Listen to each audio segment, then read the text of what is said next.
Hello my dear friends, welcome back to our YouTube channel Bodhisattva PCS and today's topic is a cell. As you know, we have started Arambha the beginning series for 67th BPSC preliminary examination और आज इस series के अंतर्गत जो है 21वां episode है। आज का टॉपिक सेल है, ठीक है। कोशिका, हिंदी में शेल को कोशिका कहते हैं। काफी इंपॉर्टेंट है, यहां से 2 या 3 प्रश्न जो है एग्जाम में जरूर पूछे जाते हैं, तो इसे शुरू से लेकर लास्ट तक जरूर देखना। देखिए, आपने सेल के बारे में पहले तो पढ़ रखा होगा, लेकिन मैं आपको बताना चाहूंगा कभी भी चीजों को यदि समझ के पढ़ा जाता है तो चीजों को अपने अंदर गेन करने की क्षमता बढ़ जाती है और ज्यादा दिन तक उसे हम रिटेन कर सकते हैं। तो चलिए शुरू करते हैं। शुरू करने से पहले आपसे रिक्वेस्ट है, यदि चैनल पे नए हैं तो चैनल को सब्सक्राइब करके बेल का आइकन दबा दीजिए ताकि कोई भी लेटेस्ट नोटिफिकेशन आप तक आसानी से पहुंच सके। माय डियर फ्रेंड, सेल काफी इंपॉर्टेंट चैप्टर है। जैसा कि हमने पहले पढ़ा था कि किसी भी मैटर की जो मूल इकाई होती है, जो फंडामेंटल यूनिट होता है, वह क्या होता है? एटम। वहीं अगर बात करी जाए लिविंग ऑर्गेनिज्म की, किसी भी जीव की लाइफ की, तो उसका जो मूल फंडामेंटल जो यूनिट होता है उसी को बोलते हैं सेल, ठीक है। तो सेल को कह सकते हैं, you can say that cell, कोशिका जो है अर्थात कोशिका जीवन की मौलिक इकाई है, फंडामेंटल यूनिट है। आपको ये बातें समझ में आ गई, ठीक है। अब देखिए, सेल के बारे में जानने से पहले हम देख लेते हैं कि विभिन्न व्यक्तियों के द्वारा किसी भी चीज की खोज की जाती है, उसके बारे में जानने का प्रयास किया जाता है। तो हमें ये एनसीईआरटी से लिया गया मैटर है, कुछ देख लेते हैं, क्योंकि यहां से क्वेश्चन जो है पूछा जा चुका है पहले भी, और यहां से पूछे जाने की पूरी संभावना है। जैसे 1665 की बात है, रॉबर्ट हुक नामक वैज्ञानिक ने देखा एक बोतल के कॉर्क को। कॉर्क क्या होता है? पहले आपने देखा होगा जब हमारे यहाँ कांच की बोतलें आती थी तो उसमें जो है लकड़ी का ये कैप लगा होता था, ठीक है। लकड़ी का कैप लगा होता था जो कि एक विशेष प्रकार के वृक्ष के छाल से बनता था, उसी को हम कॉर्क बोलते हैं, ठीक है। जब इन्होंने इसको सूक्ष्मदर्शी की सहायता से देखा तो देखा कि हनीकॉम्ब के जैसा, जैसे मधुमक्खी का छत्ता होता है ना, वैसे स्ट्रक्चर जो है इसमें बहुत सारे हैं, और इस स्ट्रक्चर का नाम इन्होंने सेल दिया, ठीक है। इसी को सेल नाम दिया। सेल का मतलब होता है एक छोटा सा घर, ठीक है। कोई बहुत बड़ा ये सेल का नाम सुनते ही लोग समझने लगते हैं कि बायोलॉजी का बहुत बड़ा टर्म है, जरूर है, लेकिन इसका मतलब होता है छोटा सा घर, ठीक है। चीजों को पहले फंडामेंटली समझो, उसके बाद उस पे जो है अपना नॉलेज जो बिल्डअप करोगे तो आपको चीजों को समझने में काफी आसानी हो जाती है, ठीक है। तो हमने देखा कैसे रॉबर्ट हुक ने 1665 में जो है सेल नाम दिया। तो कोई पूछ सकता है कि सेल का सबसे पहले जो शेल शब्द का प्रयोग किसने किया था? तो इसने किया था, रॉबर्ट हुक ने। उसके बाद लीवेनहॉक आते हैं 1674 में। इन्होंने जो है तालाब के जल में स्वतंत्र रूप से जीवित कोशिकाओं का पता लगाया, ठीक है। वहीं बात करी जाए यदि जेई पुरोकंज की, तो 1939 में कोशिका में स्थित सरल जैविक पदार्थ को जीव द्रव्य का नाम दिया। तो जीव द्रव्य सबसे पहले किसने उपयोग किया? तो जेई पुरोकंज ने। ध्यान में रखिएगा, क्वेश्चन यहां से कई बार एराइज हो चुका है और एराइज होने की पूरी संभावना है। 2 जीव वैज्ञानिक आते हैं, एम स्लीडन तथा टी स्वान ने कोशिका सिद्धांत के विषय में बताया। तो ये तो हमने देखा कि कोशिका के खोज में, डेवलपमेंट में विभिन्न वैज्ञानिकों का क्या योगदान था, ठीक है। अब आगे देख लेते हैं कोशिका सिद्धांत के बारे में, सेल थियरी के बारे में, काफी इंपॉर्टेंट है। यहां से प्रश्न जो है यहां से भी काफी ज्यादा एराइज होता है। तो देखिए, यहां पे सबसे पहले बताया गया है कि सभी जीव जो है उनका निर्माण जो है सेल से होता है, कोशिका से होता है। कोशिका जो है अपना रूप परिवर्तित करके किसी बड़े जीव का जो है आकार ले लेती है। तो इसमें यही बताया गया है कि सभी जीव जो है कोशिका के बने होते हैं, ठीक है। एकमात्र कोशिका जो है स्वयं में ही एक संपूर्ण जीव हो सकती है, अर्थात यूं कहें कि क्या कोई जरूरी है कि किसी भी जीव का निर्माण जो है बहुत सारी कोशिकाओं से मिलकर बने? तो ऐसा बिल्कुल जरूरी नहीं है। ऐसा भी हो सकता है कि एक जीव जो है यूनिसेलुलर हो, अर्थात वह एक कोशिकीय हो, एक ही कोशिका से जो है जीव का निर्माण हो जाता है, जैसे अमीबा, ठीक है, क्लैमिडोमोनास, पैरामीशियम तथा बैक्टीरिया, ये सब जो है ये एक कोशिकीय जीव हैं, अर्थात इनका निर्माण जो है एक कोशिका से हुआ है। तो यहां से क्वेश्चन इस तरीके से एराइज हो सकता है कि निम्न में से कौन सा जीव जो है एक कोशिकीय है? अमीबा, क्लैमिडोमोनास, पैरामीशियम तथा बैक्टीरिया। तो इसमें से आराम से आप फाइंड आउट कर सकते हो कौन सा यूनिसेलुलर जो है जीव है। काफी इंपॉर्टेंट है, क्वेश्चन कई बार अराइज हो चुका है, ध्यान में रखिएगा। इसमें आगे बताया गया है कि प्रत्येक बहुकोशिकीय जीव जो है एक कोशिका से ही विकसित हुआ है, जैसा कि मैंने पहले बताया, और प्रत्येक जीवित कोशिका में कुछ मूलभूत कार्य करने की क्षमता होती है जो सभी जीवों का गुण है। ठीक है, जीवित कोशिका जो है कार्य करती है, फंक्शन करती है, ऐसे ही मतलब वो नहीं है, उसका अस्तित्व जो है कार्य करने को लेके है। ठीक है, वहीं आगे बताया गया है कि बहुकोशिकीय जीवों में जो है श्रम विभाजन होता है, जैसे कि मनुष्य में हमने देखा कि हमारा आंख कोई और कार्य करता है, टंग का कोई और कार्य है, स्टमक का कोई और कार्य है। तो ये सारी चीजें कोशिका में भी होती है, बहुकोशिकीय जीवों में जो है श्रम विभाजन होता है। ठीक है, इसमें आगे बताया गया है कि इसी प्रकार कोशिकांग की उपस्थिति के चलते एक कोशिक में भी श्रम विभाजन होता है। अब यूं कहें कि कोशिका केवल फंडामेंटल यूनिट है, कुछ अकेले ही उसका अस्तित्व है, नहीं, कोशिका में भी बहुत सारे ऑर्गन्स होते हैं, उसके भी बहुत सारे पार्ट्स होते हैं, जिसे हम कोशिकांग बोलते हैं हिंदी में। ठीक है, अब आगे देख लेते हैं।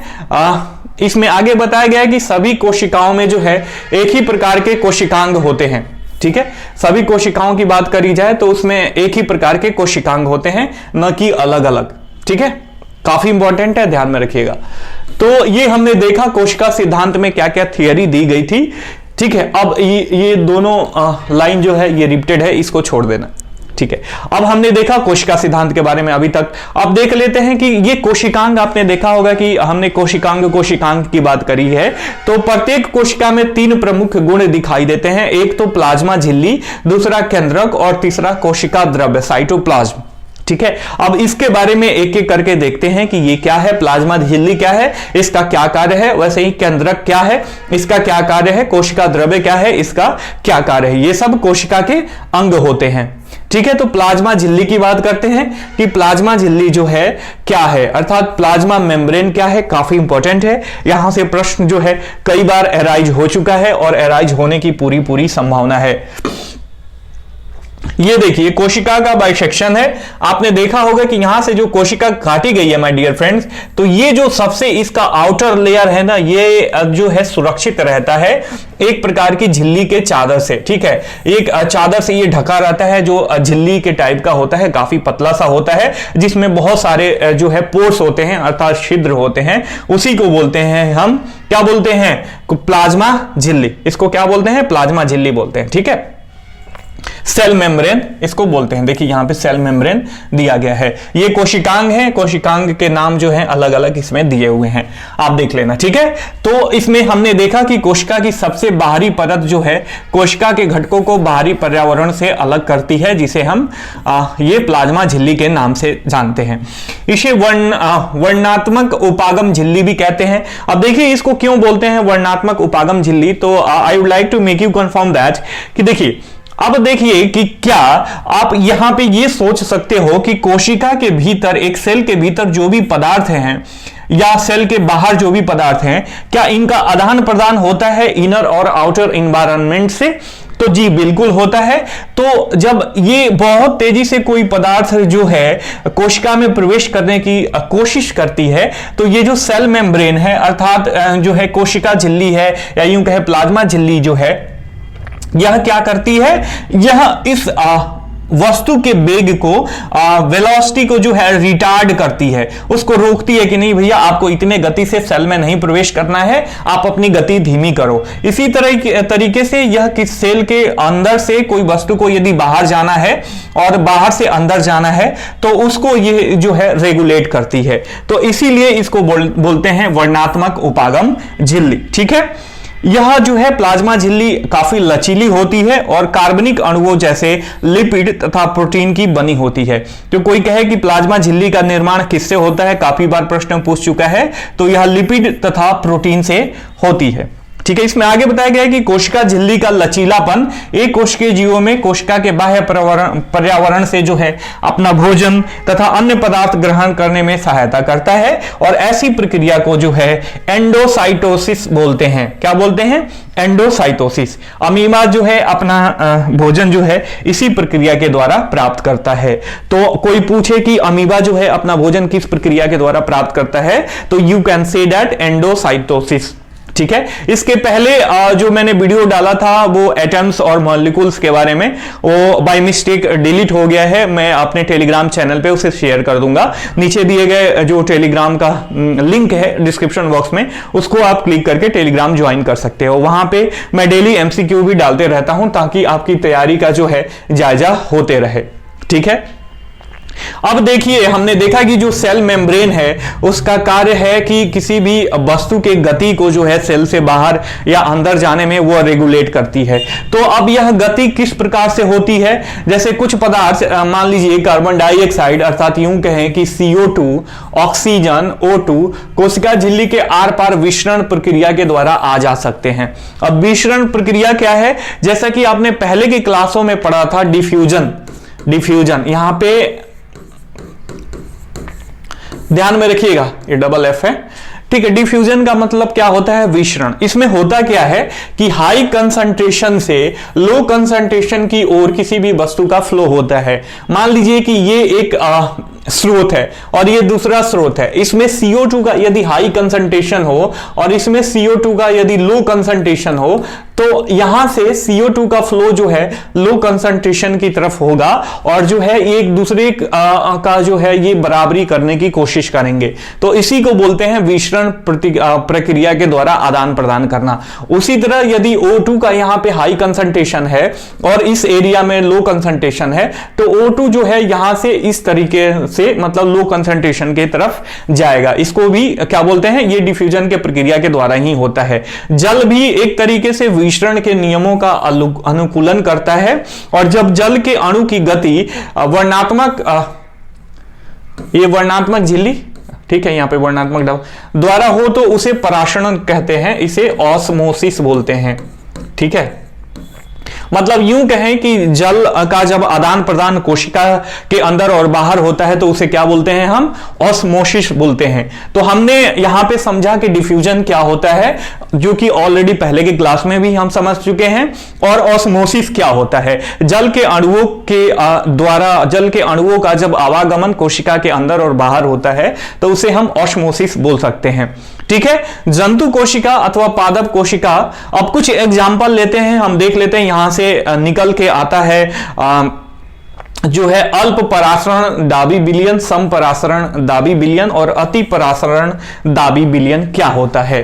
ठीक है, अब देखिए, एक सेल को जो है ऐसे कंसंट्रेशन, ऐसे बिलियन में रखें। बिलियन के बारे में मैंने पहले ही बता चुका था, सॉल्यूशन।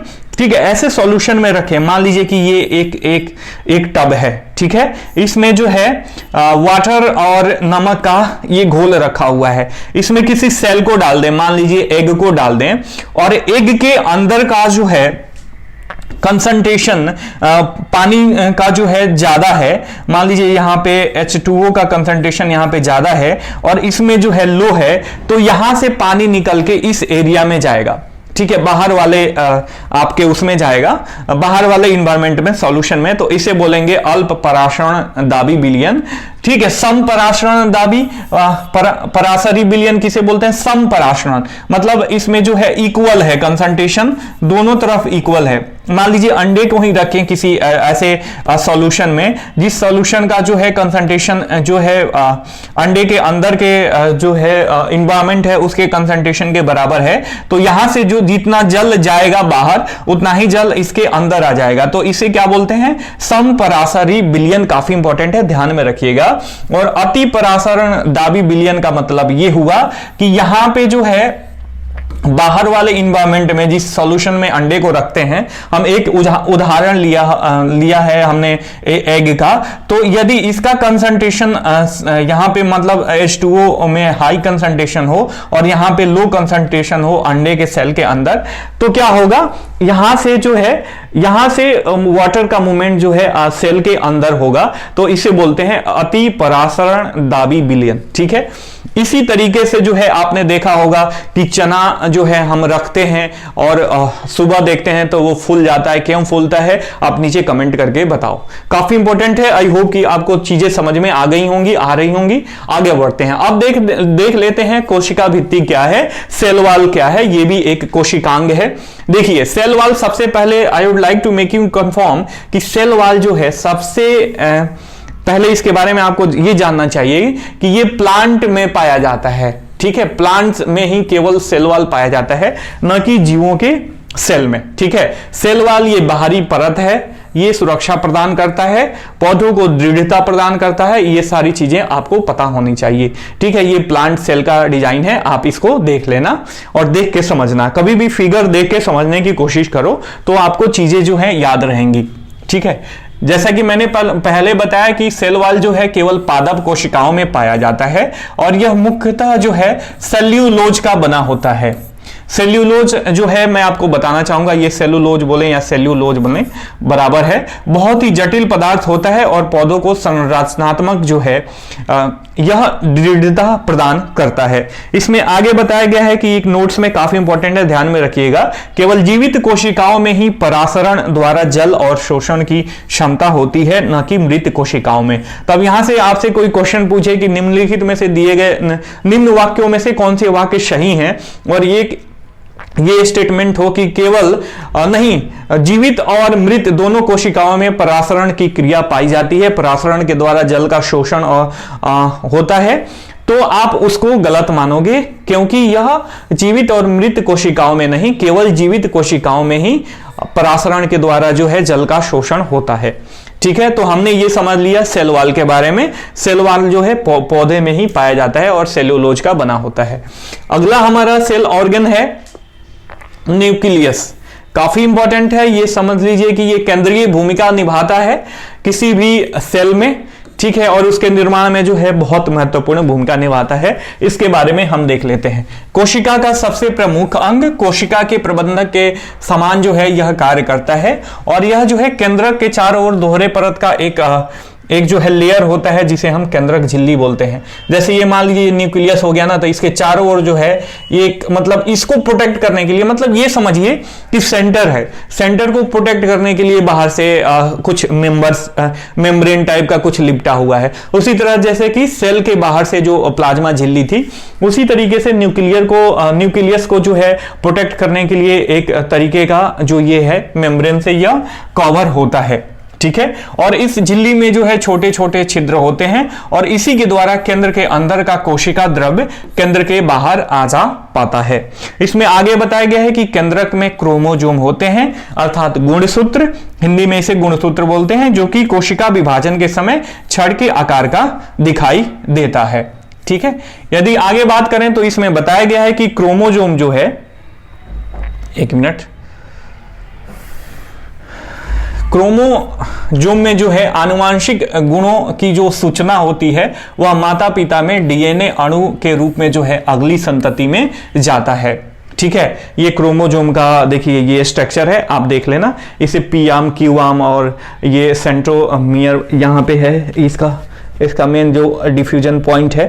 ठीक है, और ये डीएनए ऐसे इसको तोड़ के दिखाया गया है, ये हिस्टोन प्रोटीन्स है जिसको हम डीएनए बोलते हैं। ठीक है, देखिएगा डीएनए डबल हेलिक्स मॉडल है ये। ठीक है, आपको समझाने के लिए मैंने डाल दिया है। इसीलिए इसमें कह सकते हैं कि क्रोमोसोम को जो है वंशागति का वाहक कहा जाता है। तो कोई आपसे पूछे कि वंशागति का वाहक किसे बोला जाता है, तो क्रोमोसोम हो गया। ठीक है, क्रोमोसोम किससे बना होता है, डीएनए और प्रोटीन से। आप नीचे कमेंट करके बताओ कि डीएनए का फुल फॉर्म क्या होता है। ठीक है, डीएनए अणु में जो है कोशिका के निर्माण और संगठन की सभी आवश्यक सूचनाएं होती हैं, और डीएनए का जो फंक्शनल यूनिट होता है, फंक्शनल पार्ट होता है, उसी को हम क्या बोलते हैं, जीन बोलते हैं। काफी इंपॉर्टेंट है। अब कुछ अदर इंपॉर्टेंट पार्ट्स देख लेते हैं सेल्स के, जिससे जो है क्वेश्चन कई बार अराइज हो चुका है और यहां से पूछे जाने की पूरी संभावना भी है। देखिए ये सेल तो बहुत बड़ा चैप्टर है, बहुत सारी चीजें पढ़नी होती है उसमें, लेकिन यहां पे हमें बायोलॉजी के लेवल से नहीं पढ़ना है, हमें देखना है कि क्या क्या चीजें जो है प्रीवियसली पूछी जा रही हैं और किस तरीके का क्वेश्चन अराइज होता है, तो उसी चीज को थोड़ा सा डेप्थ में हम पढ़ने की कोशिश करेंगे, जितना आवश्यक है उतना ही हमें पता होना चाहिए। यदि if you are preparing for civil services examination, तो आपको क्या पढ़ना है क्या छोड़ना है ये चीजें आपको पता होनी चाहिए, ठीक है। अब बात आ जाती है माइटोकॉन्ड्रिया की, काफी इंपॉर्टेंट है पार्ट ये। कोशिका का इसे श्वसन स्थल बोलते हैं, ठीक है। जो भी ऊर्जा युक्त कार्बनिक पदार्थों का जो ऑक्सीकरण होता है ना, यहीं से होता है। माइटोकॉन्ड्रिया एटीपी, इसको क्या बोलते हैं, एडिनोसिन ट्राइफॉस्फेट, एटीपी का फुल फॉर्म हुआ, के रूप में जो है ऊर्जा प्रदान करता है। और एटीपी कोशिका की ऊर्जा है। शरीर जो है नए रासायनिक यौगिकों को बनाने और यांत्रिक कार्य करने के लिए जो है एटीपी में संचित ऊर्जा का ही उपयोग इसको बोलते हैं, उपयोग करता है, ठीक है।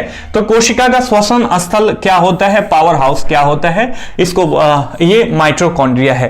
वहीं लाइसोसोम की बात करें तो मेम्ब्रेन से घिरी हुई है एक संरचना होती है, जिसमें पाचक एंजाइम होते हैं और जो भी यह कोशिका का अपशिष्ट पदार्थ होता है ना, उसको निपटाने की कोशिश करता है। तो इसको क्या बोलते हैं, कोशिका की आत्मघाती थैली। कई बार प्रश्न यहां से पूछ चुका है, आप इसे ध्यान में रखना। वही गोल्जी उपकरण की बात करी जाए तो यह सूक्ष्म नलिकाओं के समूह और थैलियों का बना होता है। इसमें कोशिका के द्वारा संश्लेषित प्रोटीन और अन्य पदार्थों की पुटिकाओं के रूप में पैकिंग की जाती है और उस स्थान पर पहुंचाई जाती है जिस स्थान पे इसका डेस्टिनेशन है, ठीक है। तो इसीलिए गोल्जी काय को हम कोशिका के अणुओं का यातायात प्रबंधक बोलते हैं। तो ये थे कोशिका से रिलेटेड कुछ काफी इंपॉर्टेंट पार्ट्स। अब इसमें लौक भी एक काफी इंपॉर्टेंट पार्ट है, हम देख लेते हैं। देखिए लौक जो है केवल पादप कोशिकाओं में पाया जाता है। लौक को प्लास्टिड बोलते हैं, ठीक है। यह 3 प्रकार के होते हैं, एक तो क्लोरोप्लास्ट, ल्यूकोप्लास्ट और क्रोमोप्लास्ट। काफी इंपॉर्टेंट है, ध्यान में रखिएगा। हरित लवक जो है हरा रंग का होता है और इसी की सहायता से जो है फोटोसिंथेसिस की प्रक्रिया होती है, अर्थात पौधे जो है प्रकाश संश्लेषण करते हैं। इसे पादप कोशिका की रसोई घर भी बोला जाता है। वहीं अवर्णी लवक की बात करी जाए तो यह रंगहीन लवक होते हैं, पौधे के उस पार्ट में पाए जाते हैं, जैसे तना हो गया, जड़ हो गया, जहां पे प्रकाश नहीं पहुंचता है, ठीक है। सूर्य के प्रकाश से जो पार्ट्स जो है पौधों के वंचित रहते हैं। वहीं यदि क्रोमोप्लास्ट की बात करी जाए तो ये रंगीन लवक होते हैं। यह पौधे के पुष्प, फल, बीज आदि में पाए जाते हैं। लाल, नीले, पीले, हरे, जिस कलर का भी आप देखो पौधों में पार्ट्स, वो समझ लो कि ये क्रोमोप्लास्ट है, ठीक है। आई होप कि मेरे द्वारा प्रोवाइड किया गया जो भी कंटेंट्स है आपको समझ में आया होगा और वीडियो पसंद आया होगा तो जरूर लाइक करें, चैनल को सब्सक्राइब करें। हम फिर मिलेंगे किसी नए टॉपिक के साथ, तब तक के लिए साइनिंग ऑफ, टेक केयर, जय हिंद, जय भारत।